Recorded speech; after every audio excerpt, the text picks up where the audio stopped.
Welcome to See You on the Other Side, where the world of the mysterious collides with the world of entertainment. A discussion of art, music, movies, spirituality, the weird, and self-discovery. And now, your hosts, musicians and entertainers who have their own weakness for the weird, Mike and Wendy from the band Sunspot. Well, the weekend's over and there's a bit of recovering to do. Yeah, there is. I find the wintertime bug got me the past couple of days. So You haven't been feeling well? No. Sorry to hear that. That's okay. I tried to party it away this Saturday night at our show. And that's another aspect of the recovery is yes, extending a lot of energy, letting her rip if it as it were. And we had a really fun time playing in Racine at the Route 20 venue. Yeah, the Route 20 Outhouse. Yes, opening for the well-known Strangers who are releasing a new CD. And that was a really good time. Had an awesome crowd that was very positive and very receptive of our show. Yeah, we really lit up Racine that night. That was a lot of fun. Yeah. And then the next day, our favorite team, the Green Bay Packers. Oh, yeah. In one of the very rare few occasions you'll hear us talk about sports ball. Right. Well, they didn't do so hot, so we won't go any further into that. But the Packers did not win the NFC Championship that we were expecting, and I know what happened. What happened? Well, the thing is that every time that we've dressed my daughter up in a Packers onesie, they've lost. Oh, it's your fault. So when we got home from the show yesterday, my wife had our daughter in the Packers onesie, and I almost said, "No, change." I changed it at halftime, but it wasn't soon enough. So I apologize that we are not. But I tell you what, I would love to do a show sometime on sports superstitions. And because from rally caps to, people wear the same pair of underwear. It's the same. Oh my thing. gosh, like crazy stuff. Football players have the same jock on. Yeah. So I think that'd be fun to go into like sports voodoo. That would. But one fun thing from the weekend was we got to see your sister, Allison. Yes, we did get to spend our time favorite co-host. Allison from Milwaukee Ghost. Yeah, she came to the show. And so she was there and she did a really good job. She participated in the collaborative coloring book page that we have out on a merch stand. So thanks for doing that, Allison. And not only did we get to see her this weekend, but last week we recorded a special topic with her. And it's a topic that she knows a lot about. Right. We were talking about The Exorcist because William Peter Blatty passed away. And a couple of days after he passed away, then we went in and we recorded a whole episode remembering The Exorcist, remembering some of his best work and connecting it to the real life cases that he researched that became the novel. Yes. So, well, what do you say we listen to that conversation right now? I'd love to hear myself again. All right, let's go. Another victim of Friday the 13th, guys. Uh-oh. Oh, yeah. no. The author of The Exorcist himself, William Peter Blatty, affectionately known to his friends as the Blatty Blatster. Oh. or to me, I just made that up, actually. No, nobody called him the Blatty Blatster. But that just was a cute kind of nickname for him. Anyway, Friday the 13th, they don't have the reports yet on whether it was Jason Voorhees that hunted him down and killed him at Camp Crystal Lake. But no, he passed away. The news came out on Friday the 13th that William Peter Blatty, the author of The Exorcist, and Killer Kane come out and play, and a whole bunch of other paranormal books. And I didn't know this for some reason. He's the guy that wrote A Shot in the Dark, the second Pink Panther movie. No, I did not know that. So I did not, when you think about the Pink Panther, you're like, whoa, that's just kind of crazy, wacky, Peter Sellers-ish comedy. But you do not associate the Pink Panther with the author of The Exorcist. No, not at all. Well, he had a good run. William Peter Blatty, the Blatty Blatster.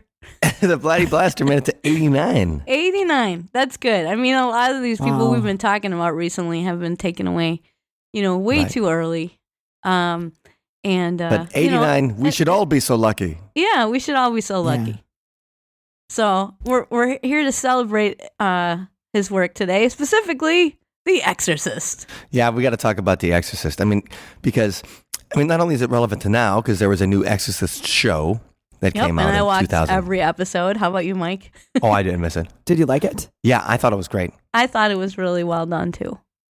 Yeah, and it's set in Chicago, and it really uses the Chicago locations. Like, you can tell they shot it there and stuff like that. Like, That's cool. And some really hot priests. Let's just say that. oh yeah, the younger guy. Well, Thank you, Hollywood. right. The priests are pretty studly. The younger, the Hispanic guy is pretty studly, and then the English guy too is, for chicks that like more mature gentlemen. They're both awesome. Let's He say fits that. the bill. I haven't seen it yet, so is it the same story as the movie? Kinda. I mean, we don't want to spoil it, but it follows on Okay, from that's that. fair. It follows Yes. on from that. Let's just say that. I see. Okay. Like we talked about in our episode way back when about Carl Siege and the 4 signs of possession. Possessions, let's say, never, even if you get exorcised, they never really fully go away. So Right. that was kind of an interesting, authentic touch, I would think. That the demon that had you once is still lingering around, trying to get you back again. Right, and also, I mean, it takes on from The Exorcist 2. If you guys have seen The Exorcist 2, The Heretic. Oh, no.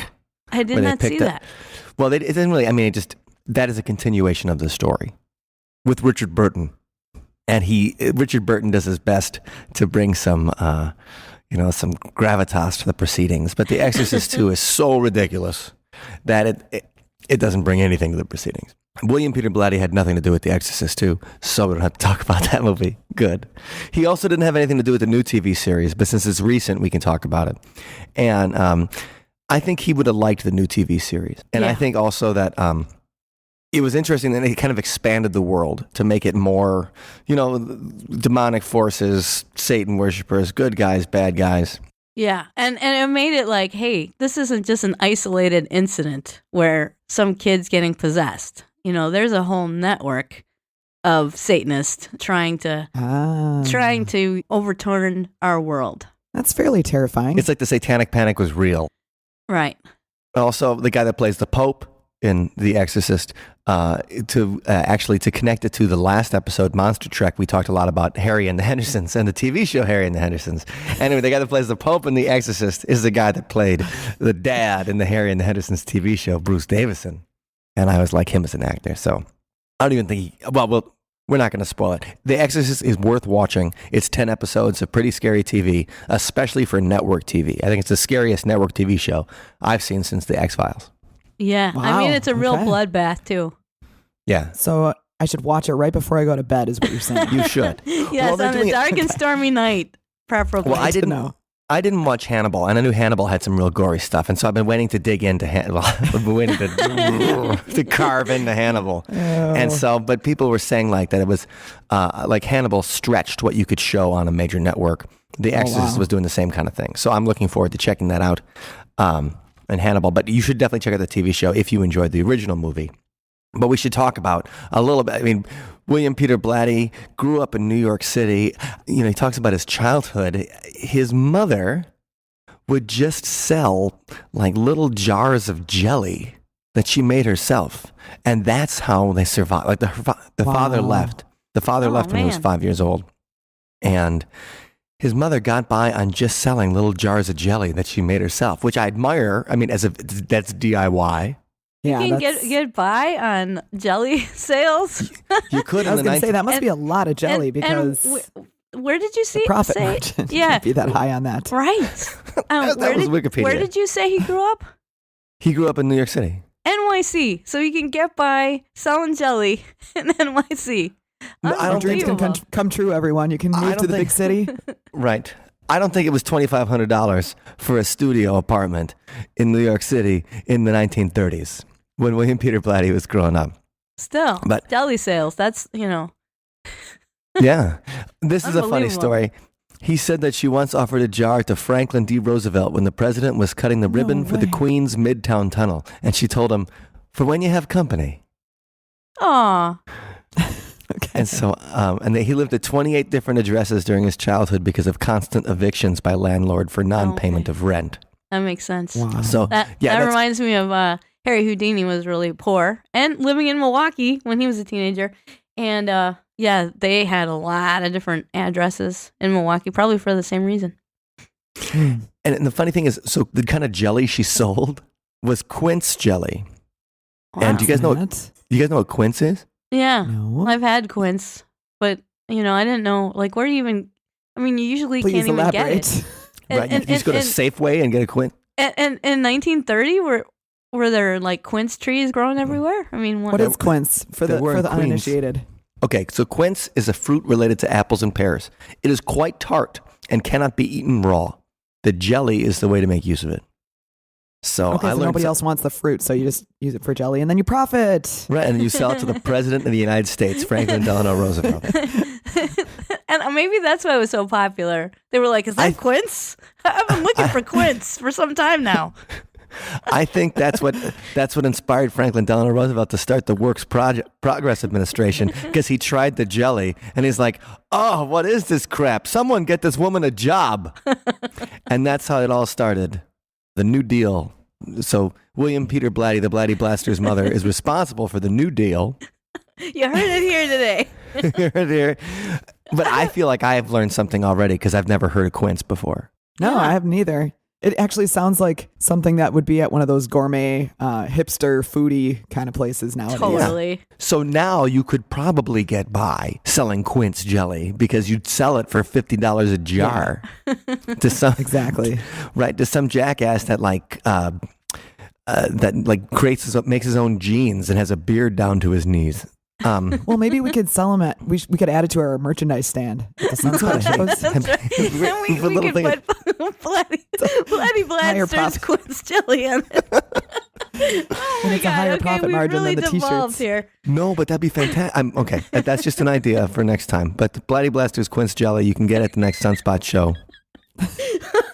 And we'll have it available online pretty soon. Okay, anyway. well, Just trying to be creative here. But there is serious research behind this podcast, guys. So stay with us. Stay with us. Okay. We're going to get into that in just a moment. The thing is that, so William Peter Blatty, he attends Brooklyn Prep, a Jesuit school. His mother is very Catholic, very religious. He actually, when he attended Brooklyn Prep, Joe Paterno was the football team's quarterback. Oh, wow. So, from Joe Paterno, who was the big head honcho of the football thing at Penn State, but then he retired in disgrace after he found out that he knew that he was letting one of his guys diddle the boys. And then he eventually enters the Air Force. He's in the U.S. Air Force Psychological Warfare Division. Ooh, Propaganda. Yeah. PSYOPs. That's interesting. And then he comes out and he starts working in public relations and things like that, and he's trying to make a living as a writer. So William Peter Blatty, 1950s, he's writing, publishing, but it's not going very well. He's not selling a ton of books. He's got to work for the man. He's working for the man every night and day. And then he goes on You Bet Your Life, a quiz show, and he wins $10,000. So he goes with Groucho Marx. He goes on You Bet Your Life because he's living in Los Angeles. He's working for Loyola University of Los Angeles. And he goes on the game show, wins $10,000, quits his job, and then just writes full time after that. That's awesome. That's crazy. And it also goes to show that, because they always say like when people win a lot of money or whatever, their life goes to hell. Well, it doesn't have to. It doesn't have to. Not that $10,000 is exactly... Well, maybe he supplemented it with quince jelly. Right. That's true. We're missing opportunities here. Right. They didn't talk about the quince orchard he had in his home. No, but the thing is, so William Peter Blatty, that enables him to be a full-time author, is that he wins that money on You Bet Your Life. So that's like a blessed kind of thing when you think about that. And that's a cool story. It's like how, some people get a loan, some people get a help up. His help in life came from Groucho Marx. So I think that's pretty fun. And then he starts writing different comedy scripts in the 1960s. And then eventually he writes The Exorcist. And that comes out in 1971. His novel, The Exorcist, a story about a 12-year-old girl being possessed by a powerful demon. And when it turns into a movie, that movie obviously becomes a cultural phenomenon that's still everybody's idea of The Exorcist. When do you guys remember seeing the movie for the first time? I don't think I actually saw it until college. Really? Okay. It was one of those, I don't know. Just never, like nobody had like a family party and like, Too we should watch scary. The Exorcist. Well, Mike, when did we see it? I mean, I know I've seen it later in life, but I saw it on TV when I was like 8. yeah. Did we watch it with Bob and Judy? Probably, or Mom was doing something and Dad was kind of just watching it with us, and then Mother would come in the room and be like, "Oh my God, she's barfing pea soup, Bob, turn it off." He's like, "What? It's okay." But they had the book. They had the book downstairs, Yes. so we did have the Exorcist book at home. So somebody was reading it in our house, That's right. And it wasn't either of you. No. It wasn't either of me, so we didn't pick it up. So and I remember reading bits and pieces of it as a little kid, and not quite getting all of it until I was older. So I remember seeing it when I was 8 years old, and it was pretty scary then. Yeah. But I think the thing to me is that because even though we grew up Catholic, it never felt very religious. Like we were never super religious, and so you hear those stories, and I think a lot of what made the Exorcist such a cultural phenomenon is that so many people who are religious, this is within the framework of religion. This is, and if you are Catholic, this goes by the Catholic rule book. You know what I mean? Yeah. And William Peter Blatty was a religious guy, and he also did a ton of research into real exorcisms when he was working on that book. And That's right. And Allison, you've done research into a couple of those yourself. And so can you give some background? Yeah, the most famous is the 1949 Robbie Doe case. Since then, a lot has come out, and on the web now you can find what is purported to be the real name of this teenage boy who was said to be possessed by the devil. And it said that his real name, and he's still alive, is Ronald Edwin Hunkler. I can't even say that. Ronald Hunkler. So, but we'll just call him Robbie.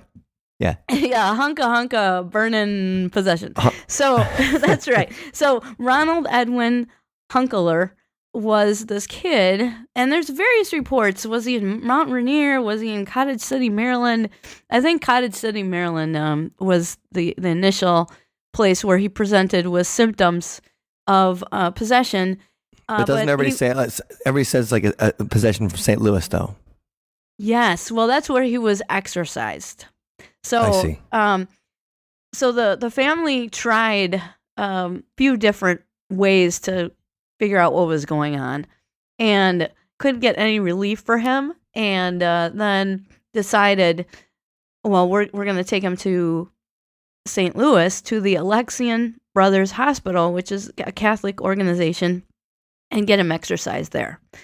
And so that's when the real rite of exorcism happened. Or I shouldn't say the real rite of exorcism.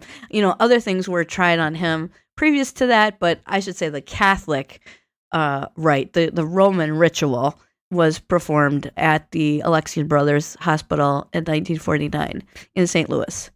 And there's a great book written by our friend Troy Taylor called The Devil Came to St. Louis, the true story of the 1949 exorcism, which I would recommend. There's a lot of good research in there.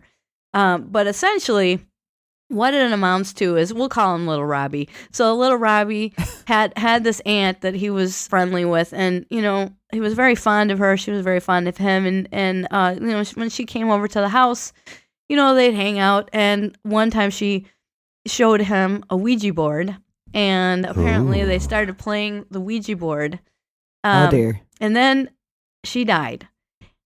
And then he wanted to contact. Kids, that's why you don't play with the Ouija board. Yeah. So that's one of these stories of that people always bring up regarding the Ouija board, and how it can channel hell directly into your soul. But anyway, I'm not saying I believe that, but this is the premise. Right. Anyway, so then little Robbie, he starts playing with the Ouija board in an attempt to contact her after her death. And so that's thought to be the mode of transmission. And I think that's what happened in the movie too, isn't it? In the movie there wasn't like a favorite aunt or anything like that. No, but there was a Ouija board, wasn't there? Yeah, there was. She's playing with the Ouija board in the basement, and she's playing alone. And then she talks to the spirit named Captain Howdy. And so she talks to Captain Sounds so Howdy. fun. I know. Yeah, Hey. so that's how they get you. And Captain Howdy is the person she's talking to. And that's the demon that ends up getting into her. And it gets into her through the Ouija board that she plays alone in the basement. Because the premise of The Exorcist, if you guys haven't seen the movie in a while, or if you haven't read the book, the premise is that you have an actress, a famous actress, and she's in Georgetown shooting a movie, Georgetown in Washington, D.C. She's in Georgetown shooting a movie, and they like rent a house in Georgetown, and that's where all the action takes place. And so, Reagan McNeil is the name of her daughter. She finds a Ouija board in the basement, and that's where she meets Captain Howdy through the Ouija board. And, Twisted Sister, on their classic album, Stay Hungry, they have a song called Captain Howdy. Nice. Oh, I did not know that. Because Dee Further Snider. evidence of how evil they truly are. Right, how evil Twisted Sister is. That's right. And they dress up like girls, everybody. What? It's shocking. Evil. No, but Twisted Sister. So Their song "Stay Away from Captain Howdy" is a classic. Dee Snider eventually ended up. He did a horror movie himself in the late '90s called Strangeland. So they were actually advising us against Captain Howdy. That's interesting. Oh yeah. Okay. And like the Twisted Sister song "Burn in Hell" from that's used in Pee-wee's Big Adventure to such great effect. Their song "Burn in Hell" I don't recall. is all about turning around your life, or you're going to burn in hell. Oh wow! So that kind of like Stryper. Yeah, well, I wouldn't say that Dee Snider isn't. He didn't play Christian rock, but he's a Christian guy, and that actually went forward. So to think that people would be like, "Oh yeah, Twisted Sister," they're really trying to corrupt our youth. You just got to realize how stupid people are because they don't even listen to the words or anything they're saying. But anyway, they're still not going to take it. So I just wanted to get into that. It is the Ouija board, which is what infects Reagan and I think that's what scared everybody about Ouija boards because they're like, well, in The Exorcist, the girl gets possessed by using it. I think that had a huge effect on the culture, and we still see it today. Like on Reddit, when people talk about using the Ouija board, and some jerks like, "Oh, you touched the Ouija board, that means Satan is in you." Right. That turns these teenagers start freaking out because they're like, "Well, when you're a teen, you don't know nothing." Well, what's interesting. Am I right here, guys, or am I right? Yeah. You're right. No doubt. But I just want to point out that. In that earlier show that we did on the 4 signs of possession, another startling thing that came to me in my exorcism research is that in a lot of these cases, you don't see that somebody actually made a choice to let the devil in. Whereas there's been this conceit that, you're safe if you stay away from tarot cards. Right. Which I haven't done. And you haven't played the Ouija board. Uh-oh, there's one right up above my head in the office here. I was going to say. But just like most offices. Yeah, every office has a Ouija board, doesn't it? So if you stay away from those things and you don't welcome Satan in, you're fine. But what we found in our research is that's not true. I mean, people in the local exorcism cases that I found were possessed because somebody hexed them. They picked up a hexed object and they didn't know it was hexed, and that ruined their whole life essentially. Another person was infected, and we'll talk about her shortly, by some bewitched herbs that were fed to her. Ooh. So you could be bewitched, and you had no choice in the matter. So even if you follow all the rules and you're good and you avoid the Ouija board and you don't touch the tarot cards and you stay home, you don't go out after dark, you could still be a victim. That's right. Yeah, that's the thing about Satan. Oh. Like he just doesn't doesn't respect the rules as much as you think he doesn't know his boundaries. Because the other thing too is like a little girl doesn't know anything about the Ouija board. Like the yes board. Even though I thought the Robert Damon Schneck had an interesting perspective on why the Ouija board is named that, and you can find that in othersidepodcast.com/127. So the thing is that they don't know anything about that. You're a little kid. You're playing a game. And to say that, like, well, these little kids didn't know, and ignorance is no, ignorance is no excuse. and now we're going to possess you. We're going to turn your head around and we're going to make you spit green stuff. He just doesn't have respect for people like that. And so that's why I'm not down with the devil. No. I know. It seems like I'd be the first guy who's like, devil, yeah. But come on. No, I don't think so, Mike. You got to give kids a break. That's what I'm saying. That's right. So let's talk a little bit more about these influences. So 1949, the Robbie Doe case. Where did William Peter Blatty hear about it? Well, apparently there were newspaper articles, but also there was a Jesuit who was present at one of the exorcism sessions, and he was actually from Milwaukee. He was Father Charles O'Hara of Marquette University. And that's not the only Marquette University professor who was involved either. We'll talk about that in a moment. But anyway, this Father O'Hara apparently witnessed some dramatic events, and he told them to a Father Gallagher, who then was teaching a class at Georgetown University in Washington about exorcisms. That's Father Gallagher that did the watermelon smashing, right? Yeah, it's the very same.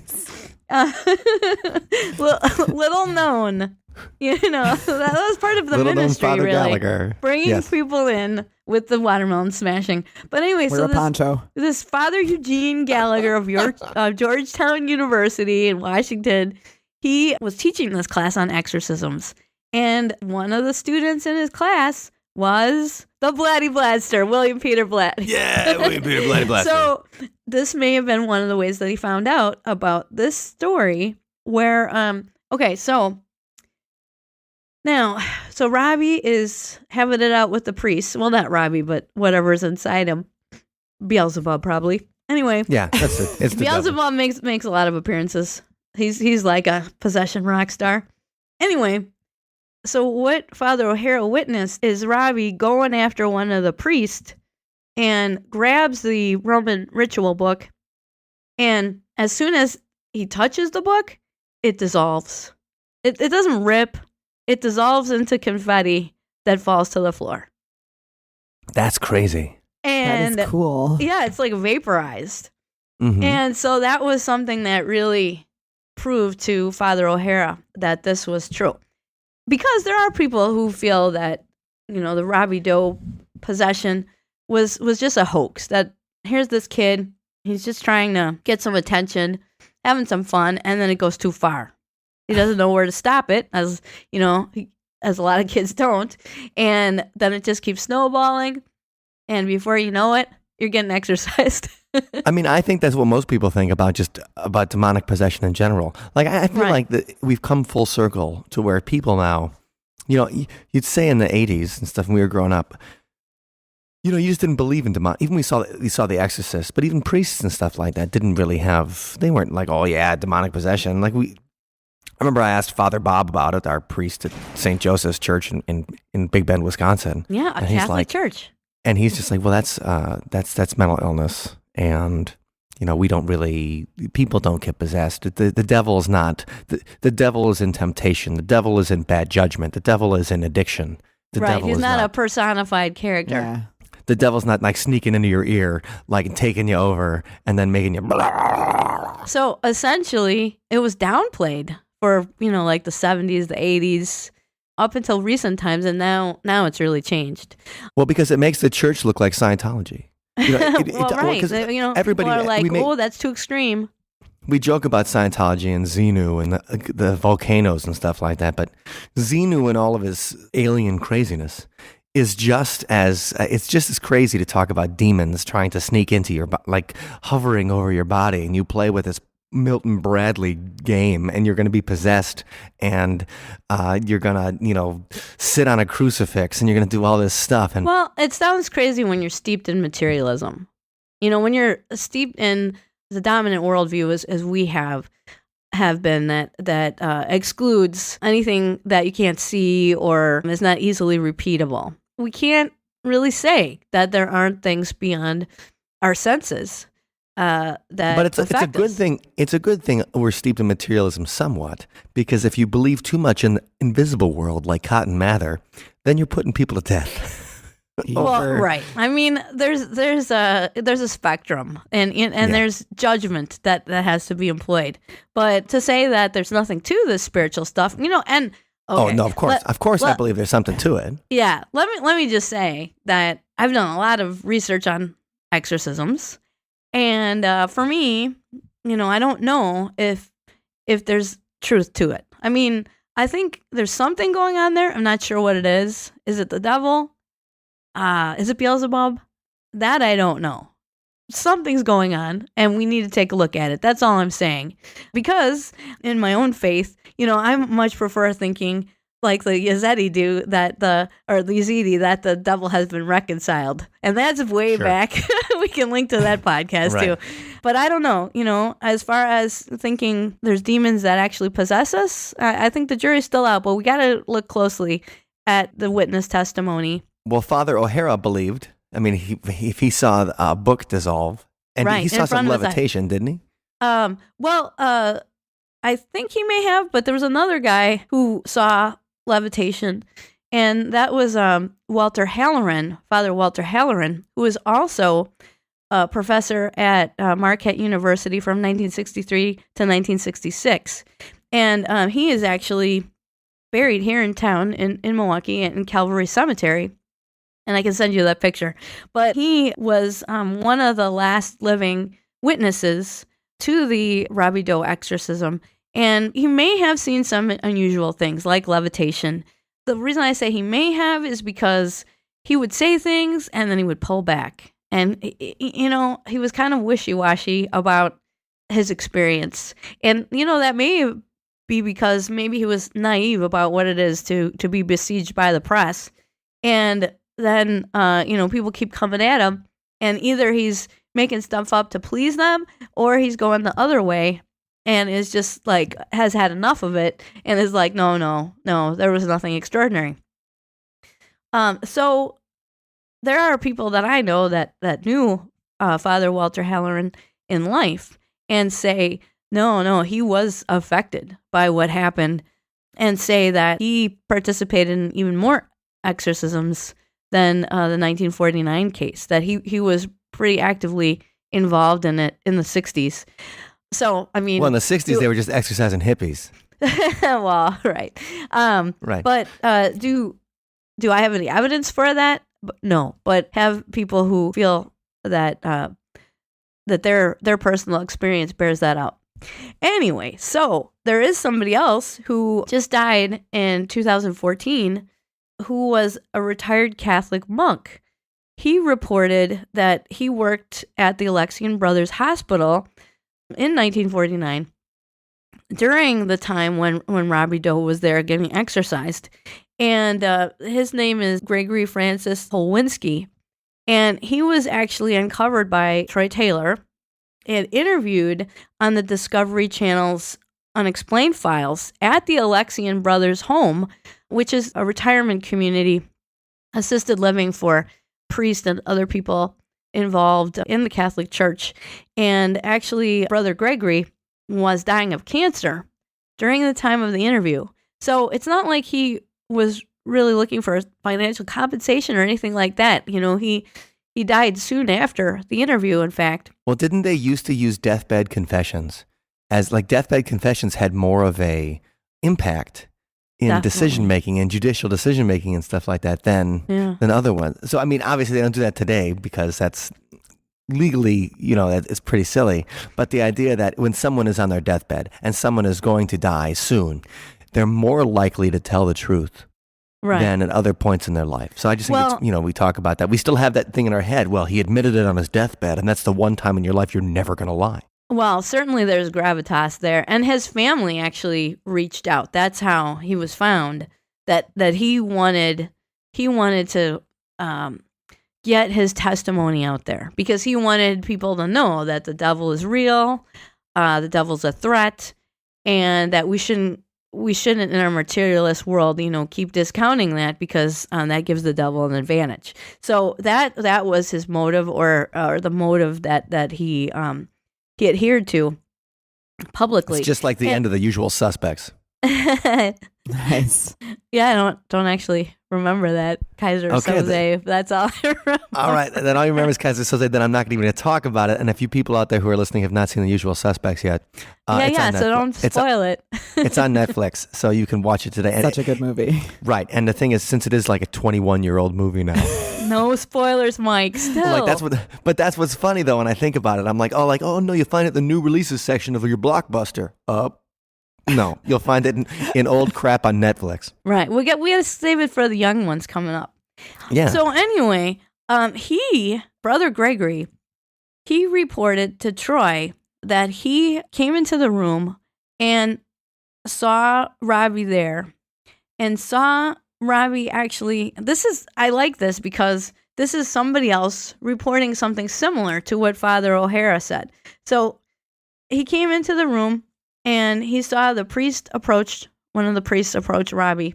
And Robbie pulled on his stole, which was the ceremonial cloth that the sacred stole, ceremonial cloth that he wears around his neck. It's like a scarf. It's like a priestly scarf. Yeah, right. But it's supposed to connote, the priestly authority. Sure. So it's part of the ritual of getting prepared for the exorcism. It's a magic scarf. So what does Robbie do, of course? He pulls it off of the priest. And what does Brother Gregory report? He reports that, again, it dissolved. It didn't rip, but he said that he saw this stole just essentially evaporate and come down like confetti. The description is so consistent with Father O'Hara and what Father O'Hara saw with the Roman ritual book that makes it interesting to me. It just makes me laugh because it's like confetti, like the devil's having a party with their stuff. It's like, give me that magic, magic scarf. I'm gonna turn it to confetti. Right. So, and the other thing he reportedly saw was some levitation of the bed that Robbie was in, I believe. So. That was just a David Blaine trick. David Blaine was the one who possessed him. When we talk about proofs of possession, I mean, we talked about the 4 signs of possession.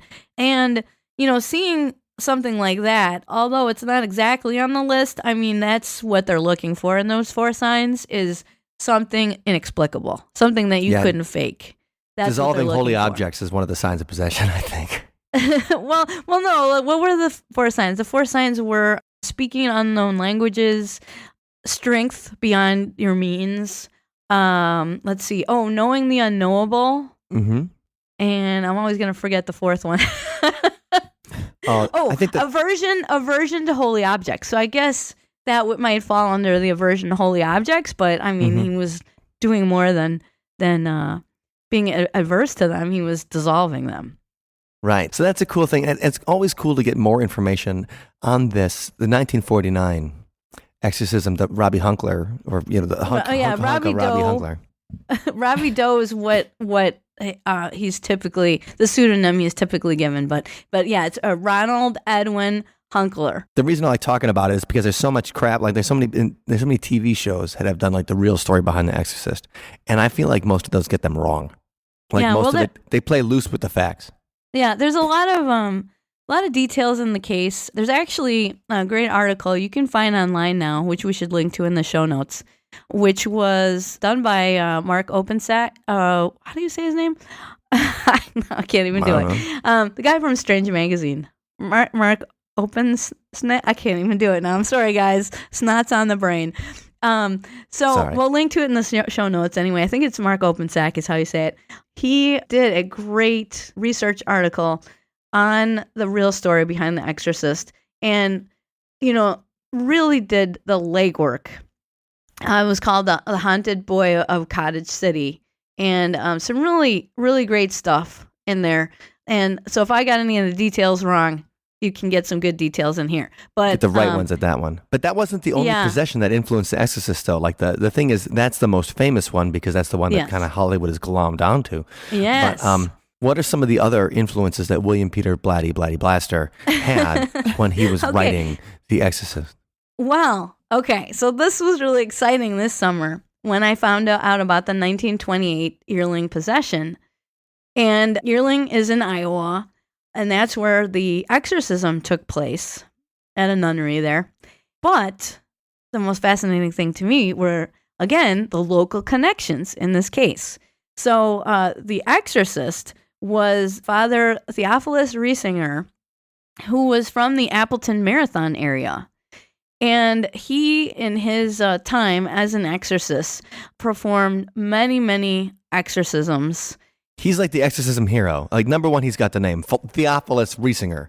Like, he just walks in. Like, you can imagine he gets his own action figure, or he is the main character in some everybody's like, "Come on, Theophilus, let's go!" You know, he just wanted Absolutely. like Theophilus Riesinger, and I just imagine what he's wearing and stuff, and his boots, and like his wide-brimmed hat. Okay, well, I'm gonna send you some articles, Mike. I mean, because he is a cool-looking dude. You know, he's got his brown robe on, the big crucifix hanging around his neck. He's like really got the Santa Claus beard, and he was tall too. He's like a big guy, 6 foot. Well, now you make him sound like big. Rasputin. Kind of Rasputin. He's yes. got a robe. He's got this huge beard. Right. He was kind of Rasputin. That's not. And he had a crucifix that could turn into a sword, right? Like he would pull it out, like the crucifix becomes a sword. Maybe. Well, he was a spiritual warrior, definitely, and performed many exorcisms. And by 1939, there was actually a Time magazine article about him, which said that he performed by 1930. I'm sorry, I think I said 39. 1936, at least 20 successful, not exorcisms, but he exorcised 20 people, I should say, successfully by 1936. So, I mean, it's pretty dramatic. Wow, that's a lot. And he was in Time magazine. Like, it's one thing to be like in the local Appleton Gazette, right, or whatever kind of thing they'd have in the Fox Valley in the 1920s, probably written on papyrus. And he was called a warrior knight by his colleagues. So, you know what you said about the crucifix turning into a sword, not far off. It's really easy to imagine. Right, and he also knew Kung Fu. That's right. Oh, man, I'm totally getting a new appreciation. But Theophilus, I mean, is Theophilus like a Greek name? Is that like a stage name? Like, where do you get a name like Theophilus? When your mother's like, well, I think he's going to grow up and be a really kick-butt priest, so I'm going to name him Theophilus. Like, where do you get a name? Like, what nationality is that? I'm not exactly sure, but I think Devil Smasherstan. Yeah, Theo means God, right? And Phil, okay. I think it's Greek. Is it Greek? I'm pretty sure. Ophilus sounds pretty Greek to me. The name itself, he wasn't Greek. He was actually, I believe, from Germany. But, you know, the name itself, I think it's Greek, not Latin. Theo means God, and Phyllis means love. So it's like love of God as his first name. So his love of God's going to come and kick your butt. That's right. Yeah. So anyway, he was ordained at St. Francis Seminary right here in town in St. Francis, Wisconsin, you know, right there. I mean, in Milwaukee, certainly like a street away or something like that. And so someone in his church, so it was likely a parishioner from the Appleton Marathon area, had this long history of possession. Now, there's other books written about her, and we don't know her actual name. I mean, It may have been Mary. Certainly in what Theophilus wrote about the case, that was the name he gave her. Anna Eklund is another name, and Emma Smith is yet another name given to her. But I think these are all pseudonyms. Okay. And so right now I can't find out the actual name. I'm still working on it, though. That's right. She's dead. So it's not we're going to look her up. Yeah, there's some sources that say that she was actually from Milwaukee, but maybe she was originally, but it's pretty clear that she was probably one of his parishioners, so more likely from the Appleton Marathon area. Okay, so I like the name Emma Smith. Let's use Emma Smith. So Emma Smith is all crazy up in Appleton. Right. And Theophilus has to kick some spiritual butt. And so this has been going on for a long time. And in fact, there are exorcisms that Theophilus actually performed in Milwaukee at the old St. Joseph's Church. Old St. Joseph's Hospital. There was one from 1926 that was performed in the chapel, and it may have been of this woman. Although, you know, when you're reading through multiple sources, sometimes you get conflicting reports. Right. Well, it's like trying to find the truth on the internet. Like, good luck. Yeah, and finding the truth in old newspaper articles. Just you can't even hard. trust Snopes anymore. Like Snopes has wrong information now too, and Really? when Snopes has wrong information, like the world's all topsy turvy. Like, I don't know what to do. What can we do? Where are you supposed to go? So anyway, Theophilus wanted to do something for this woman who is described as very pious. She wanted to go to church, but she couldn't because of that aversion to religious artifacts. So she came to Theophilus, and he was able to take her to Earling, Iowa, and get permission there to do the exorcism. And it was a 23-day ordeal in 1928. Here's something interesting. This connects to the new Exorcist TV show because they did have an exorcism at a nunnery. Yes. In the new TV show. So I think, first of all, a nunnery in the middle of Iowa sounds like the most frigid place on the planet. Second of all, I think that you don't associate nuns with exorcism. You associate nuns with, making quince jelly. I don't know what nuns do most. They have a more quiet kind of life, and so you associate exorcism with priests and stuff. So the idea of going to this nunnery, you make me want some quince jelly, Mike. That's all I can who think doesn't about. want an apple pear mix? Well, that sounds wonderful. That's divine. I'm sorry. Go on. You were saying get thee to a nunnery, right? Get thee to a nunnery, and get thee to an Iowa nunnery. That's right. Well, I think he wanted to take her out of her element. He also wanted to have a more remote place because he knew this wasn't going to be an easy one. And so what happened in Earling, Iowa? So what happened when we took Emma Smith? When we took her to Iowa? So he took her there, and she's perfectly lovely, 40-year-old woman. Okay, so now I'm picturing her like that Susan chick that won American Idol. Or that was that old woman that was singing the aria. You guys know what I'm talking about? Your pop culture references sometimes elude me. I'm trying to. What we're trying to do here is we're trying to make an image for the viewer going to the nunnery. So Theophilus looking all badass, and he's trying to get the devil out of Susan Boyle. So this is what you have in your head now. We're creating the movie in our head. Okay, so Emma, she comes there, and the nuns. They're trying to be so sweet to her, bringing her food, but they bless the food before they give it to her. And then, this brings out Beelzebub. And she throws the food around and insults the nuns, that I'm not going to eat this crap. And they actually had to bring her unblessed food because that's the only thing she would eat. But, and not very much either. It said that she would only be given tablespoons of water a day because of what happened. Now, she starts projectile vomiting, which is where the Blatty Blatster got the whole pea soup thing. Oh, nice. Is from Emma Smith. Yes, so she was the one with the big vomiting problem and just copious amounts. So you want a movie in your head? This reminds me of, what's that one? It's wafer thin. Oh, Monty Python and the Meaning of Life. Yes, the big guy in the thing. It's like I can't eat no more. It's like it's way too thin. Remember that big guy in the restaurant who, as he's eating, he's projectile vomiting, and there's this poor washerwoman. Yes. Who has to scrub up after him, and he's vomiting on her, and oh man. So that's what it reminds me of is the situation with the nuns and Emma Smith. That she's puking incessantly. And so they started to just give her tablespoons of water each day, and then it just kept coming. It would not let up. And wow, okay. For 23 days, just constant vomiting. And she also had this ability to climb the walls like a cat, which reminds me of that more recent thing in Indiana with the kids who were walking up the wall. Remember that? Oh, yeah, the Devil House of Gary, Indiana. Right. And so, the social workers and stuff saw them walking up the wall. Zach Baggins bought that house, bro. He did, yeah. So she did similar things where she would scale the wall.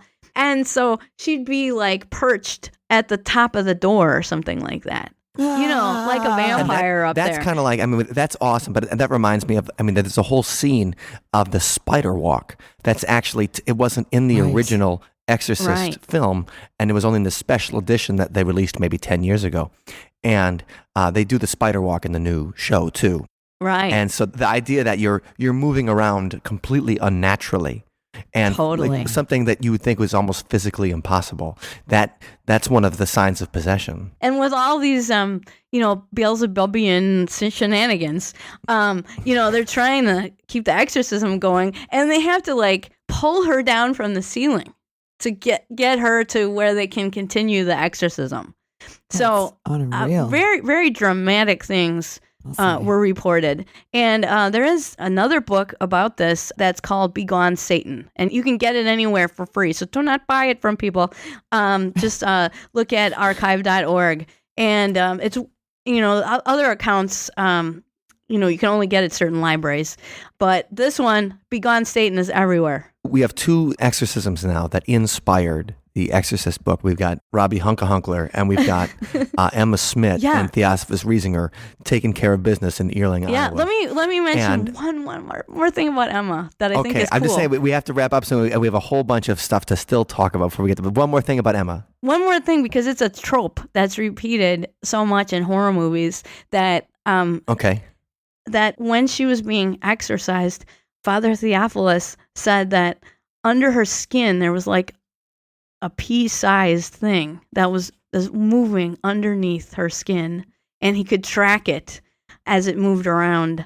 And so to me, that I'm sure you've seen that in a lot of horror movies, and That's just nasty. reading that in the account just sends shivers up my spine. That's great. That's great. One of the articles that's been going around since William Peter Blatty passed away is from the Mirror, and it says that William Peter Blatty was actually inspired by probably the most notorious exorcist of the 1990s, Father Malachi Martin, who used to be a frequent guest on Coast to Coast. Yes, Art Bell. Yeah, and so he was Art Bell's favorite exorcist, and I always thought Father Malachi Martin was way too. And I'm not a real sensitive guy, you know what I mean? But the kind of things that I thought Father Malachi was just kind of a jerk. And I hated him.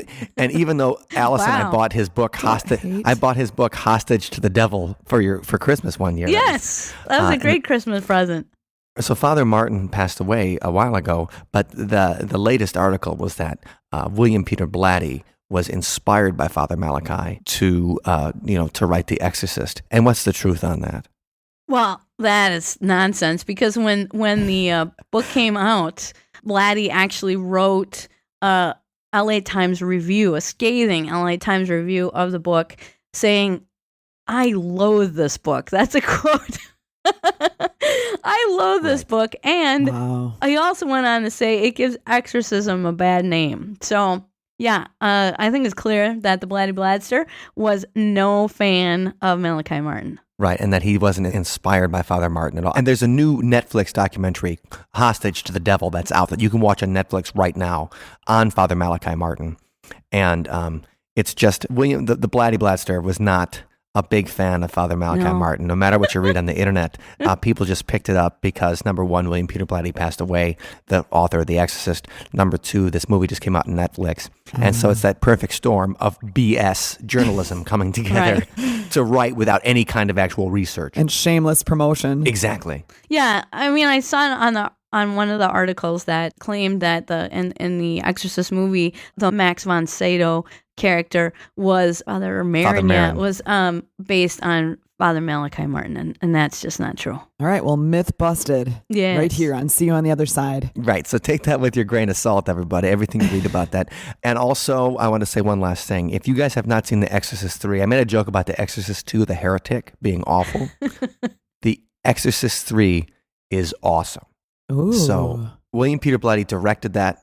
He wrote a book called Legion in 1983, taking some of the characters from the original Exorcist novel and continuing the story. Lieutenant Kinderman, the character that Lee J. Cobb plays in The Exorcist, he was dead by the time that the movie came out, that The Exorcist 3 was made. So George C. Scott takes over his role, and he is brilliant in The Exorcist 3. And I don't want to tell you anything about it because I just want you to watch it. So if you guys haven't seen The Exorcist 3, I heartily recommend it as a great horror movie. Even 27 years on, it's still a great movie. All right. So William Peter Blatty, talented guy. Going back to what we were talking about before, the 4 signs of possession, if you're interested in hearing our episode about it, it's episode 105. So you can find that in your podcast player or at othersidepodcast.com/105. And Allison, I want to thank you for all the research you've done into The Exorcist. You really have it. I love being able to know more than and say like, hey, actually, if you want the real story, come to the podcast. And if you want real research, come to the podcast instead of the usual, like, we just took this from Wikipedia and here you go. The usual. Right. Well, my pleasure, Mike. I love skulking around old libraries. It's wonderful to have our own in-house expert here. The only fact we took from Wikipedia today was about the quince jelly. Speaking of which, anybody hungry? Yeah, Absolutely. I'm starving. How about some toast and some quince jelly? All right, so thank you, William Peter Blatty. You gave us a lot of good scares. You had a good life, and Godspeed to you, whatever the next journey may be. Come back on a Ouija board sometime so we can say hi to Blatty Blatster. Like if the next time on a wheel, it's like, what is the name of the spirit? And it's like Blatty Blatster. Well, like, then we'll know. It would take a long time to spell out. Right, it would. And then you'd be like, what, is he just going to say his name twice? And then it's like stir. And you're like, oh yeah. Anyway. So to get some of the links to these articles we're talking about and to get the to Be Gone Satan and everything, you can find that othersidepodcast.com/128. For more information on Allison's research, go to MilwaukeeGhosts.com. You know, Captain Howdy /Pazuzu likes to operate on people's basest instincts, Wendy. Ew, what a nasty buffet. Yeah, right. That's what he likes to. But, temptation and evil and giving into anger and giving into hatred. I mean, Pazuzu is kind of like the dark side of the Force. Right. And that's why he makes Reagan say such horrible things to the priests, because that's the temptation. That's the he's trying to bait them to get them to act on their emotions. Mm-hmm. And we wanted to connect a song this week, kind of a song that's about, someone that we knew that always acted on his basest instincts, that always gave into temptation, and kind of ruined the lives of everybody around him.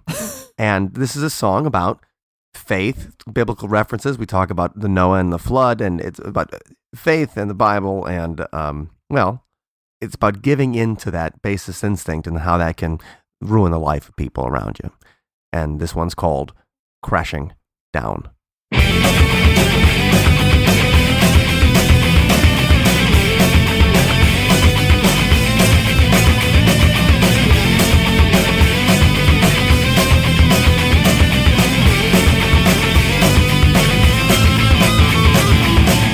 Well, I guess I thought the fight would bring out the best in you, 'cause you always said my faith would see you through. And as we sat there in the calm before the storm, there were barbarians at the door.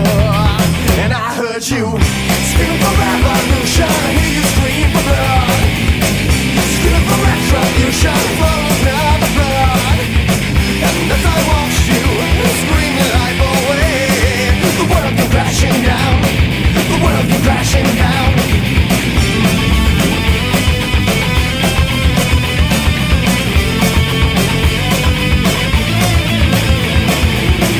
And I know you hate the world for what it put you through, but you struck against the ones that believed in you. I always thought you were too strong to be afraid, until I watched you run away. When I heard you screaming for revolution, I hear you scream for blood, scream for retribution, for another blood.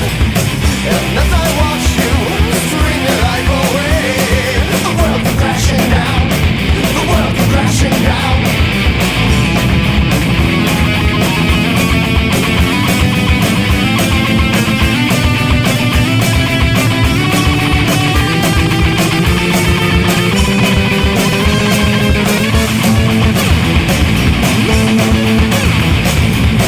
And as you sit there in your hole, where your screams can't break through, where you lost your freedom now, look what your anger's done for you. There is no quarter, no exception to the rule. There's no one left to listen to you. You cry wolf 1,000 times, and what's the rest of us alive? Screaming for revolution, I hear you scream for blood, screaming for retribution, for another blood. I hear you scream, I hear you scream, I hear you scream, not no one. I hear you scream, I hear you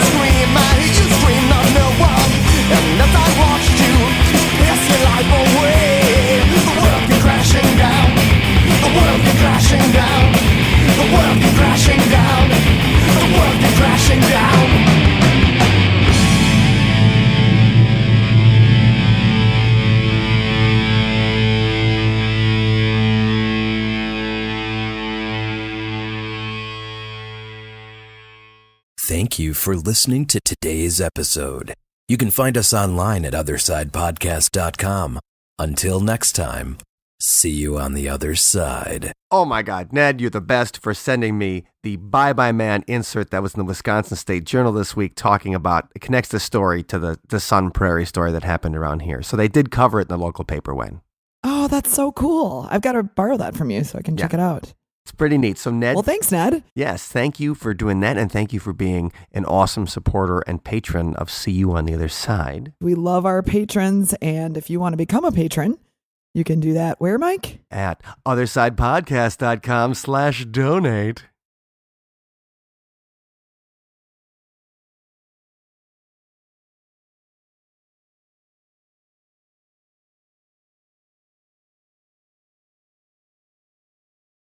An apple pear mix? Well, that sounds wonderful.